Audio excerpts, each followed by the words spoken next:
네, 수요일에 몇 주간 우리 빌레몬서를 통해서 은혜를 나누고 있습니다. 이 빌레몬을 통해서 모범적인 교회 일꾼은 어떠해야 하는가를 우리가 배울 수 있습니다. 주제는 교회 일꾼입니다. 어떤 일꾼이 되어야 되는가? 어떤 일꾼이 하나님 앞에 기쁨이 되고 또 교회의 유익이 되고 또 자신에게는 축복이 되는가? 이것을 공부하는 겁니다. 우리 지난주 수요일에는 1절부터 3절까지 인사의 부분인데 그 인사의 부분에서 빌레몬의 가정을 우리가 들여다볼 수 있었습니다. 이 빌레몬의 가정은 교회 일꾼의 가정이었습니다. 참 모범적인 그런 가정이었는데요. 1절을 보면 빌레몬은 사도들에게 사랑을 받는 동역자였다, 이렇게 말하고 있습니다. 사도들에게 사랑을 받았습니다. 그리고 또 동역자라고 했습니다. 사도들과 협력해서 교회를 세우고 성도들을 세우고 하나님 나라를 세우는 동역자로 인정을 받았다는 것입니다. 그냥 교회 다니는 사람이 아니라, 조금 열심히 있는 사람이 아니라 동역자였습니다. 하나님의 나라를 함께 세워가는 일꾼이 되었다는 것입니다. 그리고 여기 보니까 이 빌레몬의 집에서 예배를 모였다는 것을, 빌레몬의 집이 예배 처소였다는 것을 알 수가 있는데요. 2절에 보면 내 집에 있는 교회라고 그렇게 표현을 했지 않습니까? 그러니까 빌레몬은 자기 집을 예배 처소로 드렸다는 것을 알 수가 있습니다. 그 당시에는 성전이, 이런 성전 건물이 마련되지 않은 그런 시대였기 때문에 좀 경제력이 있는 그런 가정에서, 믿음의 가정에서 자기 집을 예배당으로, 예배 처소로 내놓았습니다. 자기 집에서 예배를 모인 거예요. 그러니까 어떻게 보면 빌레몬이 굉장히 크게 헌신한 것이죠. 그리고 또 2절을 보면 자매 아비아라고 나오는데 그분은 이 빌레몬의 아내였을 것입니다. 이 아비아는 남편 빌레몬을 도와서 교회를 잘 섬기는 일꾼이었고, 그리고 3절에 보면 2절에 보면 아키포, 병사된 아키포가 나오는데 이 아키포는 빌레몬과 아비아의 아들이었을 것이다. 그런데 이 아키포는 교회 사역자였습니다. 그래서 이 아비아가 아들을 사역자로 잘 키웠다, 믿음의 아들로 잘 양육하고 돌봤다는 것을 우리가 알 수가 있고요. 그리고 그 집에서 교회를 모였다고 하면 사실은 빌레몬의 일도 많지만은 가정주부인 이 아비아의 일이 굉장히 많았을 겁니다.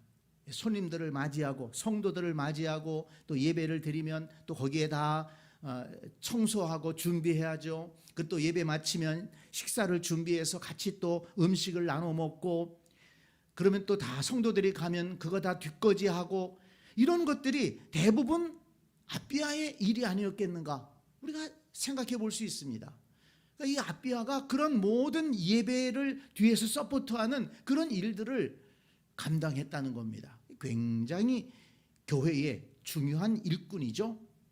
그리고 또 그 아들 아키포는 부모님의 신앙을 본받아서 주님을 잘 믿으면서 또한 교회 사역자로서 교회를 돌보고 성도들을 돌보고 복음을 전하는 그런 귀한 일꾼이었다라는 것을 알 수가 있습니다. 그러니까 이 빌레몬의 가정은 참 하나님 나라에 헌신된 일꾼의 가정이었다.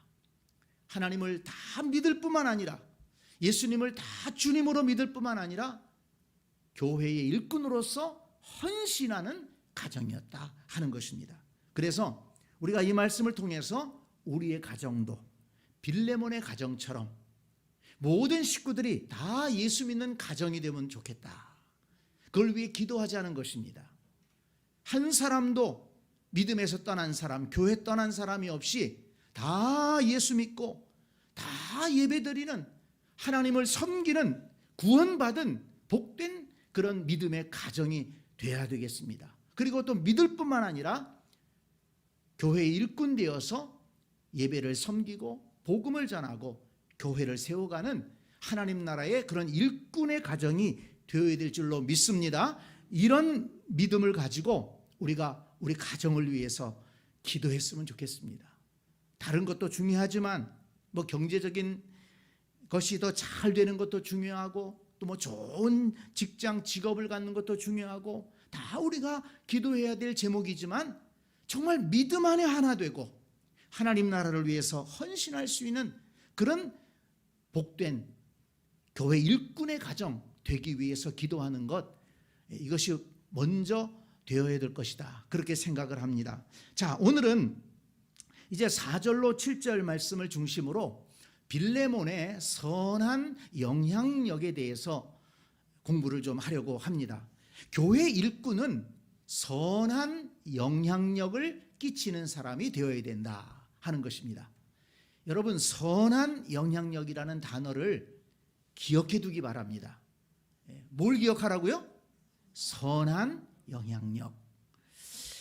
이 선한 영향력을 잘 보여주는 말씀이 있습니다. 로마서 5장 12절에 보면 이런 말씀이 있어요. 그러므로 한 사람으로 말미암아 죄가 세상에 들어오고 죄로 말미암아 사망이 들어왔나니 이와 같이 모든 사람이 죄를 지었으므로 사망이 모든 사람에게 이르렀느니라. 아니, 한 사람으로 인해서 죄가 들어왔대요. 그 죄 때문에 사망이 들어왔대요. 그래서 모든 사람이 죄를 짓게 되고 모든 사람이 사망에 이르게 됐다는 것입니다. 아니, 그 한 사람이 도대체 누굽니까? 첫사람 아담입니다. 아담 한 사람이 하나님 말씀에 불순종하고 죄를 지음으로 인해서 죄가 세상에 들어왔어요. 죄와 함께 에덴 동산에서 쫓겨나고 사망이 지배하는 그런 인생이 되고 말았다는 것입니다. 참, 첫사람 아담이 왜 그랬을까요? 그러니까 아담은 악한 영향력을 끼친 사람이에요. 불행을 가져다 주었습니다. 그런데 온 인류에게 선한 영향력을 끼친 분이 있습니다. 로마서 5장 15절을 보면 한 사람 예수 그리스도의 은혜로 말미암은 선물은 많은 사람에게 넘쳤느니라. 또 거기 18절을 보면 한 의로운 행위로 말미암아 많은 사람이 의롭다 하심을 받아 생명에 이르렀느니라. 한 사람 아담으로 말미암아 죄가 세상에 들어오고 죽음이 들어왔다고 그랬죠. 그런데 한 사람 예수 그리스도의 은혜로 많은 선물이 이 세상에 넘치게 되었다. 하나님의 은혜의 선물이 넘치게 되었다는 것입니다. 구원의 선물이죠. 하나님의 은총의 선물이 이 땅에 임하게 된 것입니다. 예수 그리스도께서 하나님 말씀에 순종해서 이 땅에 오셔서 십자가를 지시고 온 인류의 죄를 대속하셨습니다. 그래서 이 땅에 생명이 들어오게 된 것입니다. 죽음을 이기고 부활하심으로 우리에게 부활의 소망, 영생의 소망을 주셨습니다. 그러니까 아담 한 사람은 우리 인류에게 악한 영향력을 끼친 거예요. 그런데 예수 그리스도 한 사람은 우리에게 선한 영향력을 끼쳐서 우리로 하여금 죄 사함을 받고 구원을 받고 하나님의 자녀가 되고 영생을 얻을 수 있는 길을 열어주신 것입니다. 그래서 고린도전서 15장 22절에 보니까 바울이 이렇게 정리했습니다.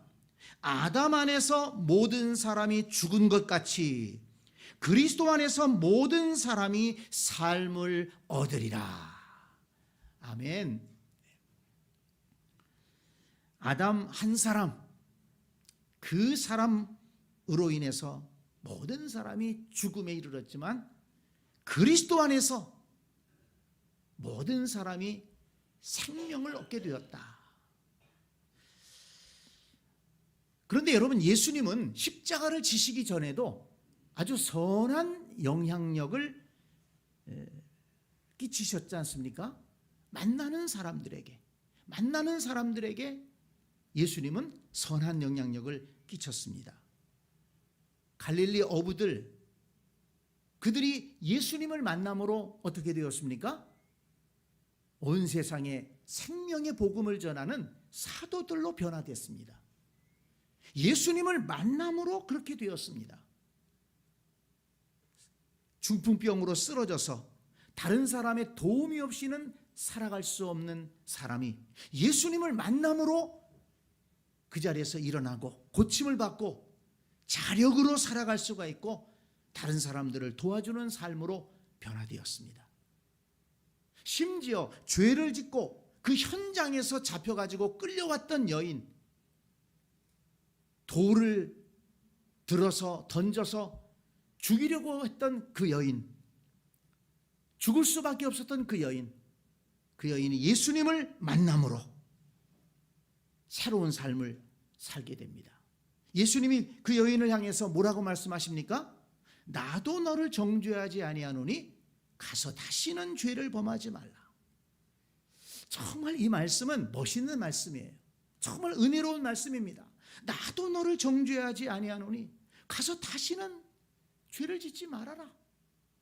모든 사람들이 그 여인을 정죄하고 죽이려고 했습니다. 꼼짝없이 죽을 수밖에 없었어요.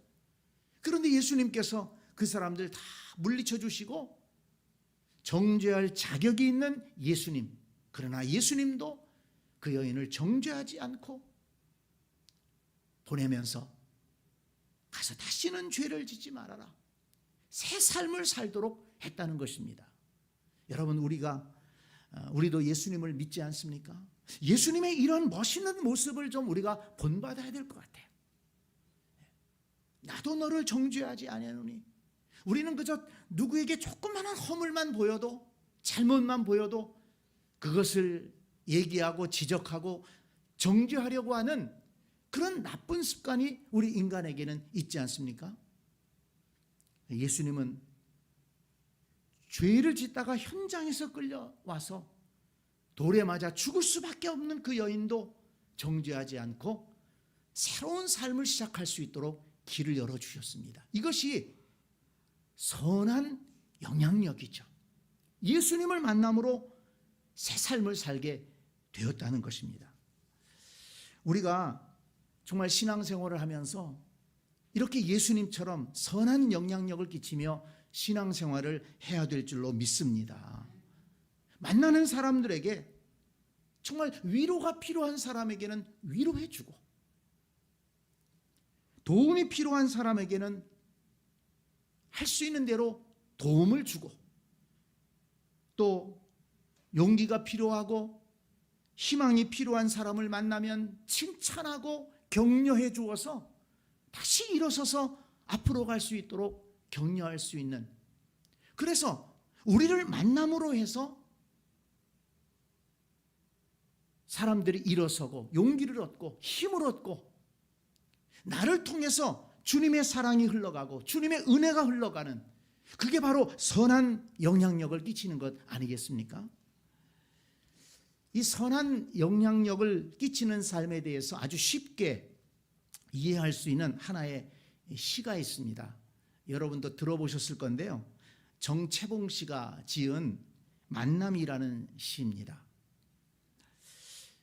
이런 내용입니다. 가장 잘못된 만남은 생선과 같은 만남이다. 만날수록 비린내가 묻어나니까. 가장 조심해야 할 만남은 꽃송이 같은 만남이다. 피어 있을 때는 환호하다가 시들어 버리니까. 가장 비참한 만남은 건전지 같은 만남이다. 힘이 있을 때는 간수하다가 힘이 닳아 없어질 때는 던져버리니까. 가장 아까운 만남은 지우개 같은 만남이다. 금방 만남이 순식간에 지워져 버리니까. 가장 아름다운 만남은 손수건과 같은 만남이다. 힘들 때는 땀을 닦아주고 슬플 때는 눈물을 닦아주니까. 이런 시예요. 여러분, 어떤 만남을 만들어가고 싶습니까? 그렇죠. 비린내와 같은 만남이 있어요. 어떤 사람 만나고 나면 아주 기분 나쁘고 마음이 그냥 깨른칙하고 다시 만나고 싶지 않고 그런 만남이 있지 않습니까? 또 어떤 사람은 좀 내가 잘 나갈 때는 연락도 하고 만나자고 그러고 뭐 그러더니 좀 내가 좀 어려워지니까는 쳐다보지도 않아요. 내가 전화해도 받지도 않는 사람이 있습니다.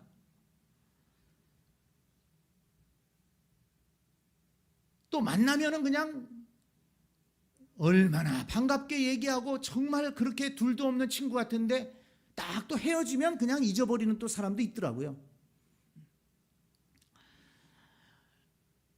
여러분, 우리의 만남은 정말 만날수록 따뜻함을 느껴지고 만나고 헤어지면 기억에 남고 또 다시 만나고 싶고 고맙고 그리고 무슨 일이 있으면 도와주고 싶고 또 좀 내가 어려울 때 전화해서 같이 그 어려움을 나누고 기도 제목을 나누고 그러면 내가 위로받을 수 있는 그런 만남을 만들어 가야 되지 않겠습니까? 좋은 만남을 만들어 갈 수 있는 그런 우리가 되어야 되는데 그것이 바로 선한 영향력이라는 거예요. 오늘 본문을 보면 바울은 기도할 때마다 빌레몬을 생각하면서 감사함으로 기도하고 있다고 얘기하고 있습니다. 그만큼 바울이 빌레몬을 생각하면 기쁨이 있다는 것입니다. 여러분, 저와 여러분이 서로에게 그런 존재가 되기를 바랍니다. 그 사람 생각하면 짜증이 나고 그 사람 생각하면 불쾌하고 우리가 그런 관계가 되면 안 되겠다는 거예요. 특별히 우리가 한 교회를 다니면서 그런 관계가 되면 안 되겠다는 것입니다. 그 사람을 생각할 때마다 감사하고 또 기도할 때 그 사람을 위해서 기도해 줄 수 있는데 여러분, 기도하는 것도 두 종류라고 제가 얘기하지 않습니까? 그 사람을 위해 기도하는데 안타까운 마음으로 기도해. 그러면 안 되는데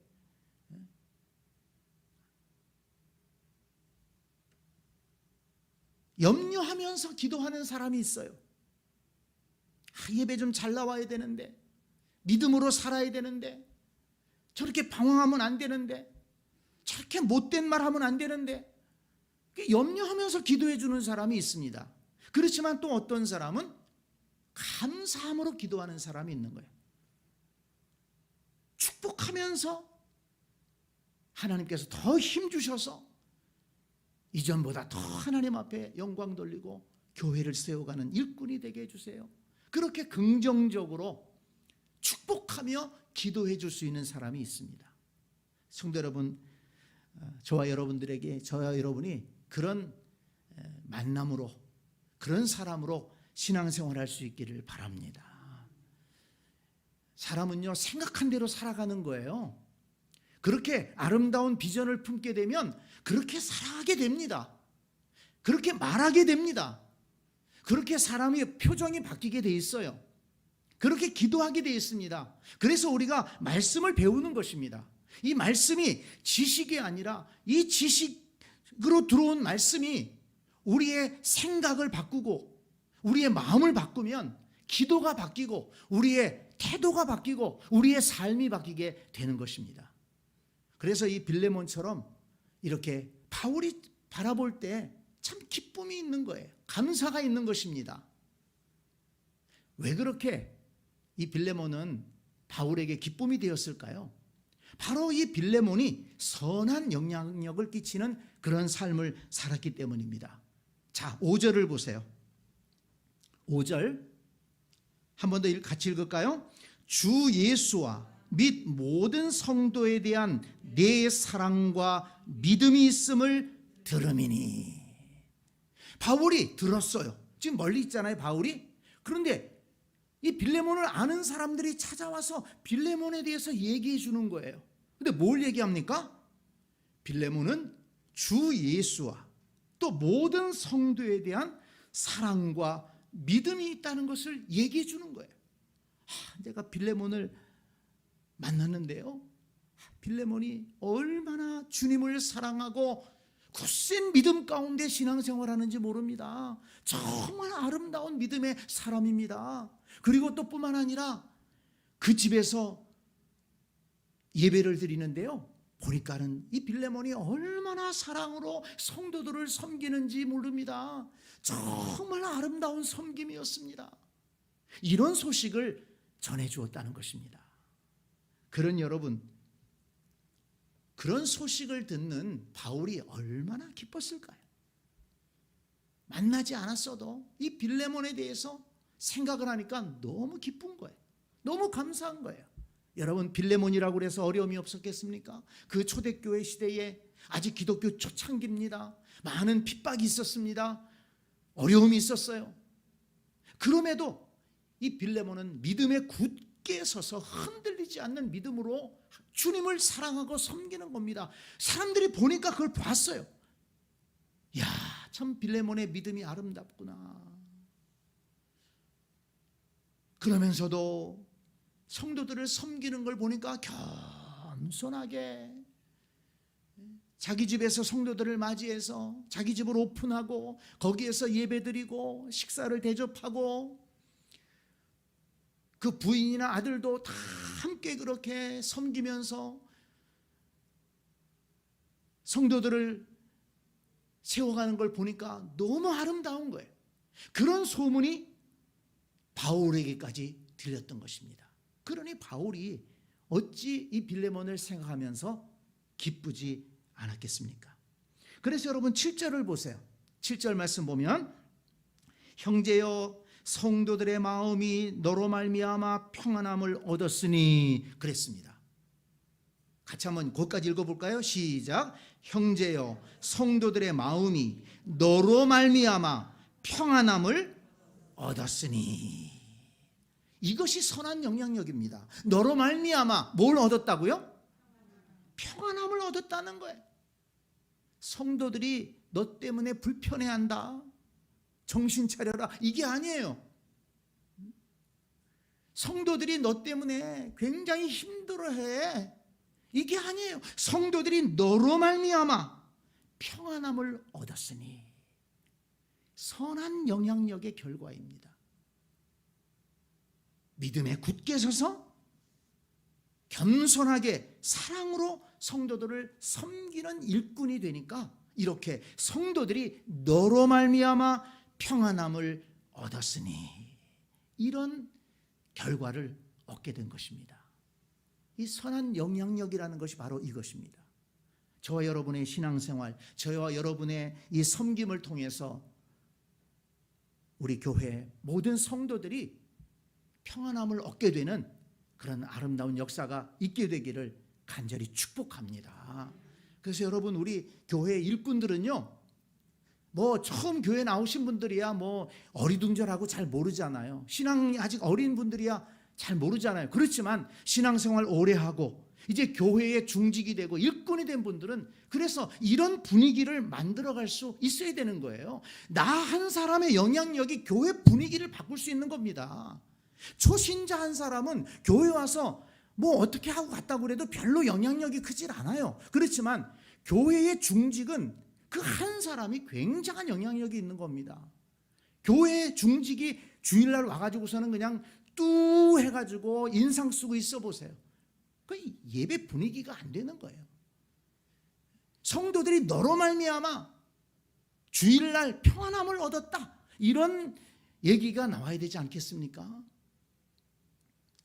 그러기 위해서 우리가 매일매일 기도하면서 우리의 삶을 주님과 동행하면서 믿음으로 살아가는 것이고, 그것이 나타나서 선한 영향력을 끼치게 되는 것이죠.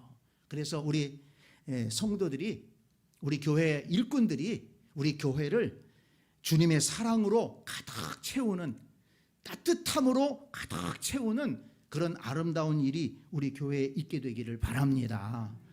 참 이 7절의 이 말씀, 바울이 얘기한 이 말씀이 얼마나 귀한 말씀인지 우리 마음속에 담아주고 싶습니다. 형제여, 성도들의 마음이 너로 말미암아 평안함을 얻었으니. 이게 이 얘기가, 이 말씀이 바로 나의 말씀이 되기를 원합니다. 우리의 말씀이 되기를 원합니다. 그렇게 될 줄 믿습니다. 그리고요, 여러분, 여기에서 한 걸음 더 나아갑니다. 6절 보세요. 6절 같이 읽습니다. 이로써 내 믿음의 교제가 우리 가운데 있는 선을 알게 하고 그리스도께 이르도록 역사하느니라. 아멘. 내 믿음의 교제가, 그러니까 이 빌레몬이 성도들을 겸손하고 사랑으로 섬기면서 성도들과 이렇게 하는 교제가 어떤 결과를 나타내느냐, 어떤 선한 영향력을 나타내느냐 하는 것입니다. 그런데 여기 보니까 믿음의 교제라는 말을 썼어요. 믿음의 교제. 한번 따라서 합시다. 믿음의 교제. 예. 여러분, 우리 성도들은 믿음의 교제를 하는 것입니다. 교회에서 만났으니까, 같은 예수 믿는 사람들이니까 무슨 교제한다고요? 믿음의 교제를 하는 거예요. 여기 믿음의 교제라는 말을 써놨어요. 성경에. 참 귀한 말이고 우리가 잊어서는 안 된다고 생각합니다. 여러분, 우리는요, 예수님을 중심으로 모인 사람들입니다. 예수님 믿기 때문에 만난 사람이에요. 세상에 많은 동호회들이 있죠. 등산 좋아하는 사람 등산 동호회, 탁구 좋아하는 사람 탁구 동호회, 뭐 악기를 좋아하는 어떤 악기 배우는 동호회, 뭐 동호회들 많이 있고 거기에 많이 모여요. 또는 동창회 모임도 있습니다. 그런데 여러분, 우리는 왜 모였느냐? 예수 그리스도를 믿기 때문에 모였고, 우리는 하나님 말씀 중심으로 모인 공동체입니다. 이 사실을 잊으면 안 됩니다. 그래서 우리는 믿음의 교제를 해야 되는 것입니다. 믿음이 중심이 돼야 되고 하나님 말씀이 중심이 돼야 된다는 것이죠. 물론 우리가 만나서 인간적으로 친해질 수 있어요.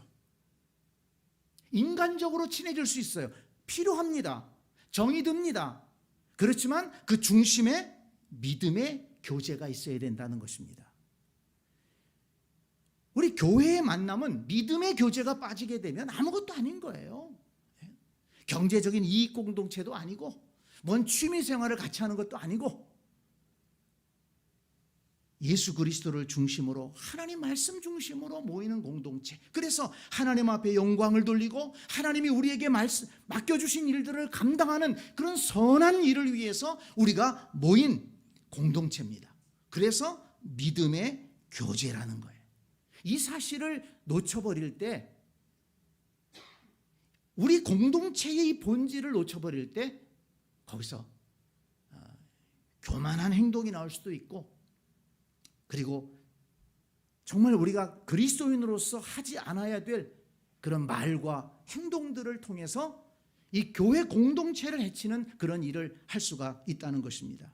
그래서 저는 이렇게 좀 생각해 볼 때, 저도 뭐 교회에서 아주 오래 신앙생활을 한 사람 아닙니까? 그래서 교회에서 이렇게 모여서는 저는 교회의 호칭을 꼭 불러주면 좋겠다. 그리고 갈 수 있는 대로 존칭을 해주면 좋겠다, 이런 생각이 들어요. 제가 사실 여러 번 말씀드린 적이 있는데 참 어려운지 잘 지켜지지는 않습니다. 우리 교회 호칭이 뭡니까? 장로님, 또 권사님, 또 집사님, 또 아직 그렇게 직분 못 받으신 분은 형제님, 자매님, 이렇게 불러주는 거예요. 그리고 할 수 있으면 존댓말을 써주면 더 좋지 않겠습니까? 나보다 좀 나이가 어리더라도 집사님 이렇게 불러주면 얼마나 좋아요. 김집사 이렇게 부르는 것보다. 그렇지 않아요? 김권사 이렇게 부르는 것보다 김권사님, 그 님자 하나 붙여주는 게 뭐가 그렇게 어렵고 그렇습니까? 근데 그것이 뭐 나빠서 그러기보다는, 그래서 저는 말씀드리고 싶어요. 할 수 있는 대로 우리 교회 안에서는 님자 붙여주고 교회 직분을 불러주자. 집사님, 아무리 나이 어리더라도 어른들이 먼저 해줘야 됩니다. 아무개 집사님 불러주고, 오늘 식사당 번이세요. 존댓말로 좀 해주고. 그러면 얼마나 좋겠습니까? 저는 교회 안에서는 어떤 분들은 교회 안에서 만나는데도 형님 그렇게 부르시는 분들이 있더라고요. 조폭도 아니고. 만나면은 2번 만나면 형님 하시는 분들 있죠. 근데 저는 그거 별로 안 좋아합니다. 그렇게 하시는 분들 치고 제대로 형님 아우를 지키는 분들을 제가 못 봤어요. 그렇기 때문에 그래요. 우리는 믿음의 교제를 하는 사람들이에요. 믿음의 교제. 그래서 교회의 언어가 있고 우리는 교회의 전통을 지켜나가는 것이 참 중요합니다. 그래서 서로 용서하고 용납하고 허물을 덮어주면서, 그리고 서로 격려하면서 기도해주면서 주님을 기쁘시게 하는 예배드리고, 또 주님께서 맡겨주신 일을 감당하면서 신앙생활하는 것이 바로 우리 교회 공동체라는 것입니다. 그래서 여기 믿음의 교제, 빌레몬이 믿음의 교제를 이끌어가는 사람이에요. 믿음에 굳게 서서 사랑으로 섬기니까 믿음의 교제가 이루어진 것입니다. 그런데 이 믿음의 교제가 어떤 결과를 나타나느냐 하는 것입니다. 이게 중요해요. 여기 6절 말씀 다시 한번 보세요. 내 믿음의 교제가 우리 가운데 있는 선을 알게 하고, 우리 가운데 있는 선을 알게 했다. 여기서 말하는 선이라는 것은 예수 그리스도를 믿음으로 말미암는 은혜와 복을 말하는 것입니다.